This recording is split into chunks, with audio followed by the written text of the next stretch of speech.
Hey, welcome to Mornings in the Word with Both Faith Community Church. My name is Laverta, and I am super excited to be reading in the Gospels today.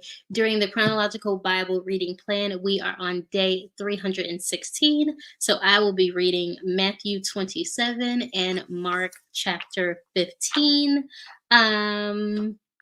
Don't forget the usual to join us here Monday through Friday, 7 a.m. EST for Mornings in the Word. And then come on back on Saturday, 8 a.m. EST for our sermon lesson led by our pastor, Courage Molina. Don't forget to like this video if you like it. Don't forget to share and subscribe so that you will know all the things that is going on with our community and so that you will be plugged into what we are doing here over at Bold Faith Community Church. All right, let's jump right into Matthew chapter 27. Here we go. All right. Very early in the morning, the leading priests and the elders of the people met again to lay plans for putting Jesus to death. Then they bound him, led him away, and took him to Pilate, the Roman governor. When Judas, who had betrayed him, realized that Jesus had been condemned to die, he was filled with remorse. So he took the 30 pieces of silver back to the leading priests and the elders. I have sinned, he declared, for I have betrayed an innocent man. What do we care? They retorted. That's your problem. Then Jesus threw the silver coins down in the temple and went out and hanged himself. The leading priests picked up the coins. It wouldn't be right to put this money in the temple treasury, they said, since it was payment for murder. After some discussion, they finally decided to buy the potter's field, and they made it into a cemetery for foreigners. That is why the field is still called the Field of Blood. This fulfills the prophecy of Jeremiah that says, they took the 30 pieces of silver, the price at which he was valued by the people of Israel, and purchased the potter's field as the Lord directed. Now Jesus was standing before Pilate, the Roman governor. Are you the king of the Jews? The governor asked him. Jesus replied, you have said it. But when the leading priests and the elders made their accusations against him, Jesus remained silent. Don't you hear all these charges they are bringing against you? Pilate demanded. But Jesus made no response to any of the charges, much to the governor's surprise. Now it was the governor's custom each year during the Passover celebration to release one prisoner to the crowd, anyone they wanted. This year there was a notorious prisoner, a man named Barabbas. As the crowds gathered before Pilate's house that morning, he asked them, which one do you want me to release to you, Barabbas or Jesus, who is called the Messiah? He knew very well that the religious leaders had arrested Jesus out of envy. Just then, as Pilate was sitting on the judgment seat, his wife sent him this message: leave that innocent man alone. I suffered through a terrible nightmare about him last night. Meanwhile, the leading priests and the elders persuaded the crowd to ask for Barabbas to be released and for Jesus to be put to death. So the governor asked again, which of these two do you want me to release to you? The crowd shouted back, Barabbas. Pilate responded, then what shall I do with Jesus, who is called the Messiah? They shouted back, crucify him. Why? Pilate demanded. What crime has he committed? But the mob roared even louder, crucify him. Pilate saw that he wasn't getting anywhere and that a riot was developing. So he sent for a bowl of water and washed his hand before the crowd, saying, I am innocent of this man's blood. The responsibility is yours. And all the people yelled back, we will take responsibility for his death, we and our children. So Pilate released Barabbas to them. He ordered Jesus flogged with a lead-tipped whip, then turned him over to the Roman soldiers to be crucified. Some of the governor's soldiers took Jesus into their headquarters and called out the entire regiment. They stripped him and put a scarlet robe on him. They wore thorn branches into a crown and put it on his head.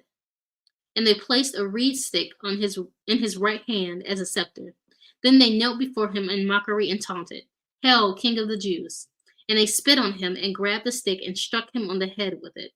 When they were finally tired of mocking him, they took off the robe and put his own clothes on him again. Then they led him away to be crucified. Along the way, they came across a man named Simon, who was from Cyrene, and the soldiers forced him to carry Jesus' cross. And they went out to a place called Golgotha, which means place of the skull.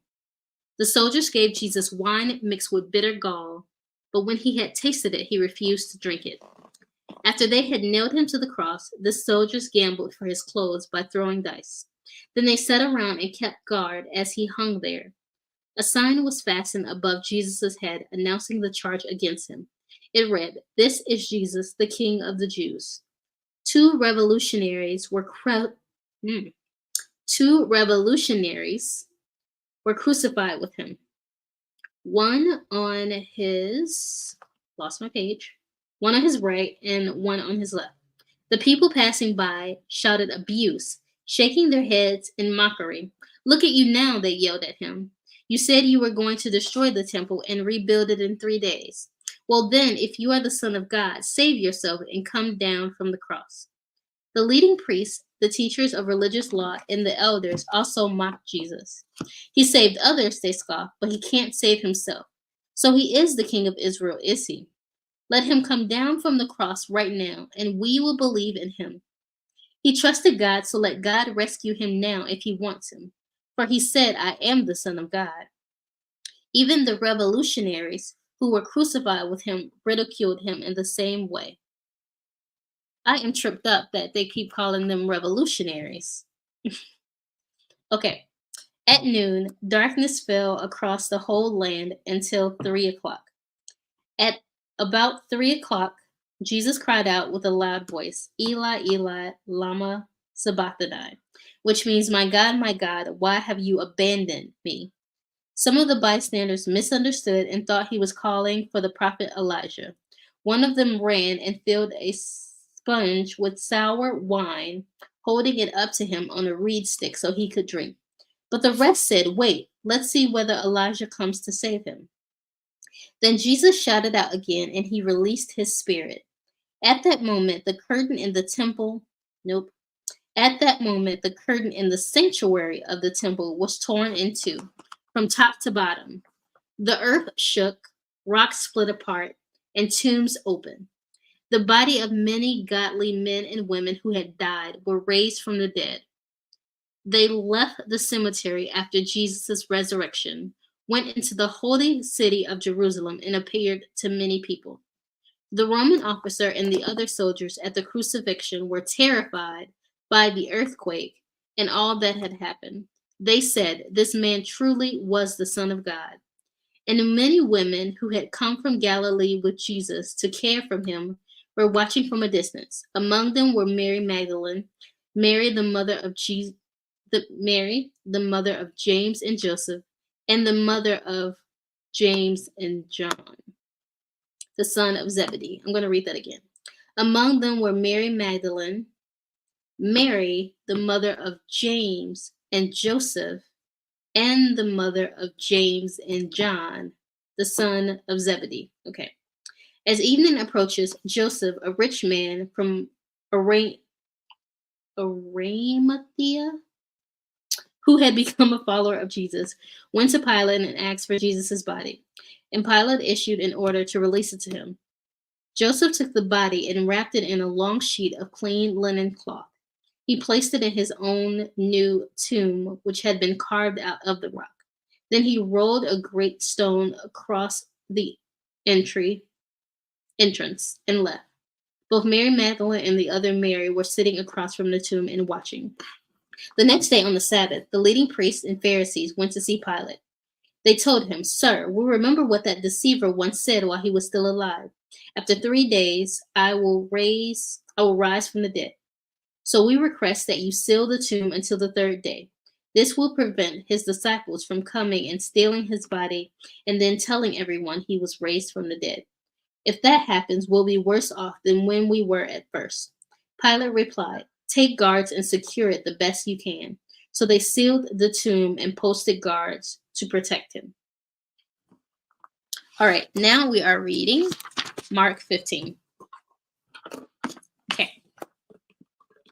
Very early in the morning, the leading priests, the elders, and the teachers of religious law, the entire high council, met to discuss their next steps. They bound Jesus, led him away, and took him to Pilate, the Roman governor.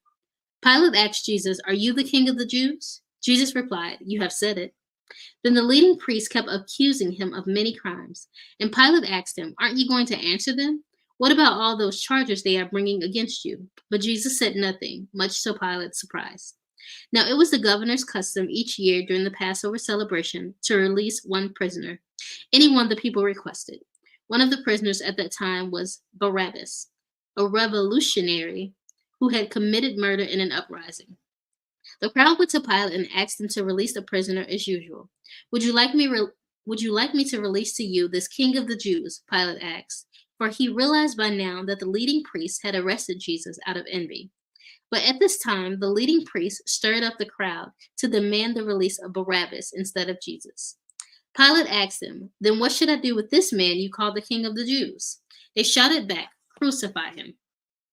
"Why?" Pilate demanded. "What crime has he committed?" But the mob roared even louder, "Crucify him." So to pacify the crowd, Pilate released Barabbas to them. He ordered Jesus flogged with a lead-tipped whip, then turned him over to the Roman soldiers to be crucified.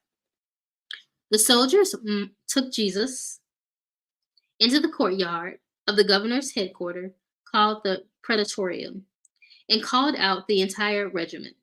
They dressed him in a purple robe, and they wove thorn branches into a crown and put it on his head.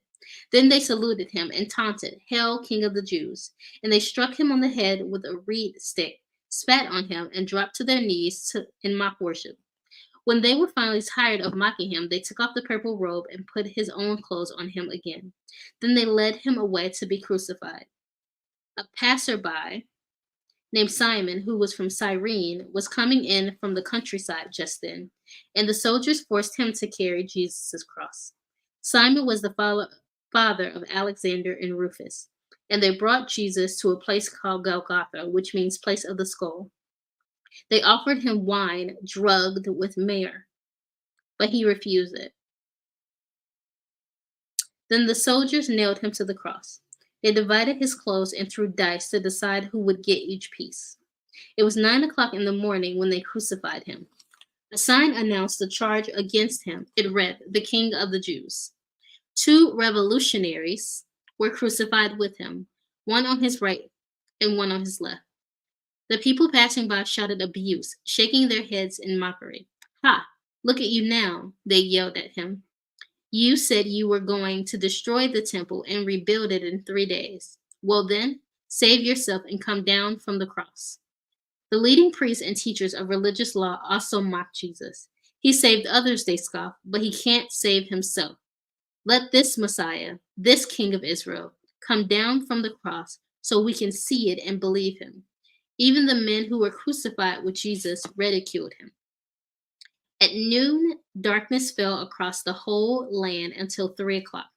Then at 3 o'clock, Jesus cried out with a loud voice, "Eli, Eli, lama sabachthani," which means, my God, why have you abandoned me?"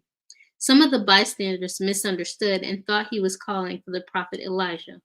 One of them ran and filled a sponge with sour wine, holding it up to him on a reed stick so he could drink it. "Wait," he said. "Let's see whether Elijah comes to take him down." Then Jesus uttered another loud cry and breathed his last, and the curtain in the sanctuary of the temple was torn in two from top to bottom.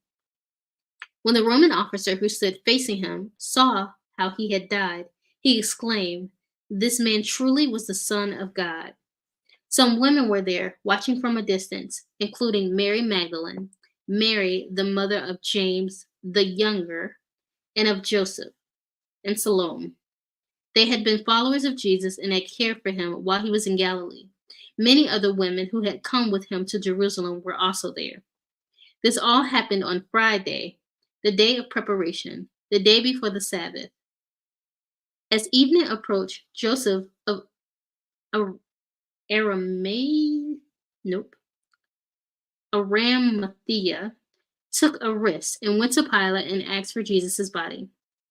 Joseph was an honored member of the High Council, and he was waiting for the kingdom of God to come. Pilate couldn't believe that Jesus was already dead, so he called for the Roman officer and asked if he had died yet. The officer confirmed that Jesus was dead, so Pilate told Joseph he could have the body. Joseph brought a long sheet of linen cloth. Then he took Jesus' body down from the cross, wrapped it in the cloth, and laid it in a tomb that had been carved out of the rock. Then he rolled a stone in front of the entrance. Mary Magdalene and Mary, the mother of Joseph, saw where Jesus' body was laid. That is it. That was Matthew 27 and Mark 15. Don't forget to like the video, subscribe to our YouTube channel, join our community, and tell someone. Let others know that we are reading the Word, that we have mornings in the Word. We are doing a chronological Bible reading plan. Invite someone with, share the broadcast so that others will see what we are doing. Have a great day. Bye.